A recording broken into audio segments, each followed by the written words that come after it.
আসসালামু আলাইকুম। আমি Fatematuz Zohra. Welcome to my channel Fatema's dream F+K থেকে। তো কেমন আছেন সবাই? আলহামদুলিল্লাহ আমি ভালো আছি। চলে আসলাম নতুন আরেকটি রেসিপি নিয়ে। আজকে আপনাদের সাথে শেয়ার করব ইলিশ শুটকির বড়া রেসিপি। তো দেখতেই পাচ্ছেন এখানে আমি ব্লেন্ডার নিয়ে নিয়েছি, দিয়ে দিলাম শুকনো মরিচ। তো আপনারা এটা পাটায়ও বেটে নিতে পারেন, আমি ব্লেন্ডারে করে নিচ্ছি। দিয়ে দিলাম রসুন।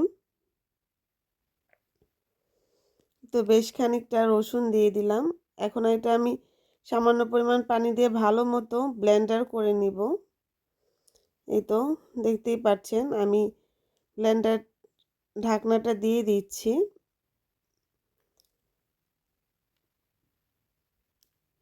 তো আমি সুন্দর মতো এখন এটা ব্লেন্ডার করে নিব সময় নিয়ে। তো আমি ব্লেন্ডার করে নিচ্ছি। তো কে কোন জায়গা থেকে দেখছেন অবশ্যই জানাবেন, আর আমার চ্যানেলটাকে সাবস্ক্রাইব করে দিবেন। তো ব্লেন্ডার হয়ে গেছে দেখতেই পাচ্ছেন। এখানে আমি দিয়ে দিলাম পেঁয়াজ কুচি, দিয়ে দিলাম ব্লেন্ডার করে মরিচ আর রসুনের পেস্ট, দিয়ে দিলাম হলুদের গুঁড়ো আর ধনিয়া গুঁড়ো। তো এই তো দেখতেই পাচ্ছেন এটা আমি হাত দিয়ে ভালো মতো বেশ খানিকটা সময় নিয়ে মিশিয়ে নিব। যেহেতু এটা আমি পাটাতে বেটে নিচ্ছি না বা পেঁয়াজটা ব্লেন্ডার করে নেইনি, আমি হাতে মেখে নিচ্ছি। তো যতটা সম্ভব আপনারা হাতে ভালো মতো মিশিয়ে নেবেন। আমি গ্লাভস পরে নিয়েছি কারণ মরিচটা ভীষণ ঝাল, আর আমার ঝাল বড়া খেতে ভীষণ পছন্দ। এই তো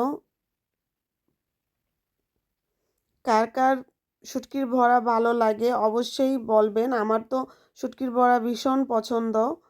শুটকির বড়া হলে আমার কিছুই লাগে না। তো এই তো আমি ভালো মতো মিশিয়ে নিচ্ছি। আমি এখানে সামান্য পরিমাণ লবণ দিয়ে দিয়েছি, যেহেতু এটা ইলিশের শুটকি। অলরেডি ইলিশের শুটকিতে ভীষণ লবণ থাকে, তো আমি এখানে বেশি লবণ ব্যবহার করিনি, সামান্য পরিমাণ লবণ দিয়ে দিয়েছি। এখন দিয়ে দিলাম কেটে রাখা শুটকি। তো এই তো শুটকিটা আমি ভালো মতো মিশিয়ে নেব।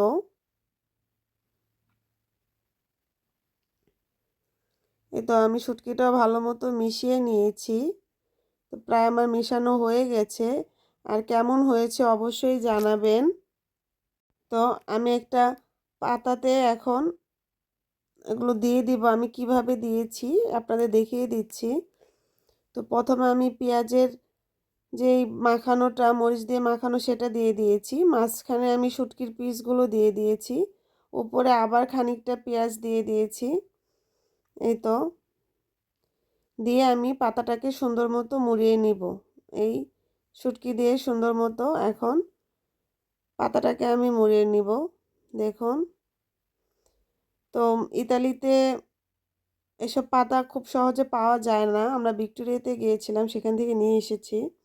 তো ভাবলাম আপনাদের সাথেও শেয়ার করি। এই তো আমার সব মোড়ানো হয়ে গেছে।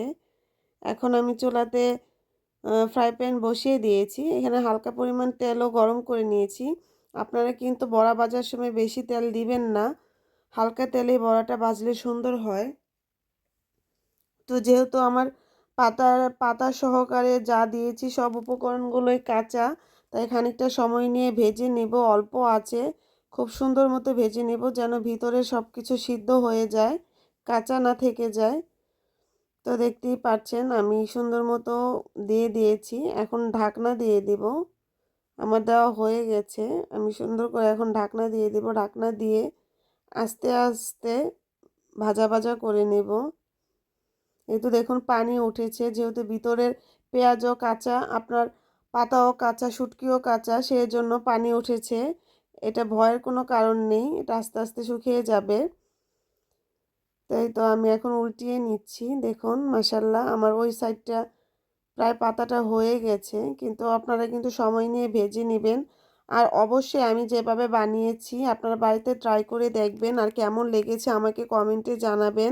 আর আমার চ্যানেলটাকে এখনও যারা সাবস্ক্রাইব করেননি সাবস্ক্রাইব করে দিবেন, অন্যদের সাথে শেয়ার করবেন, আর আমার পাশে থাকবেন। নতুন নতুন ভিডিও যেন আমি দিতে পারি, দোয়া করবেন। আর আপনারা কেমন ভিডিও দেখতে চান অবশ্যই কমেন্টে জানাবেন। এই তো ফাইনালি ভাজা হয়ে গেছে দেখুন মাশাল্লাহ। আমি তুলে নিচ্ছি। তো কেমন হয়েছে অবশ্যই কমেন্টে জানাবেন আর বাড়িতে অবশ্যই ট্রাই করবেন। সবাই ভালো থাকবেন, আমার পরিবারের জন্য আমাদের জন্য দোয়া করবেন। Thanks for watching my video. Allah হাফেজ।